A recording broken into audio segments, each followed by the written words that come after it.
Josh is fun. He adores Evie. He adores Suze. And at this point in his life, he's just having the best time being a part of this family.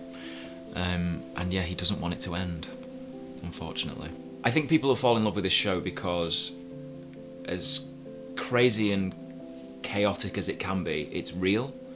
I think the dynamics are really complicated and messy, and I think that will be universal because much in the way that we romanticise films and we romanticise love, actually the real stuff is quite complicated, and I think this show hits that nail on the head. My favourite costume is not one of mine. It's Orion, who plays Cam, dressed as Elphaba, with the full shebang.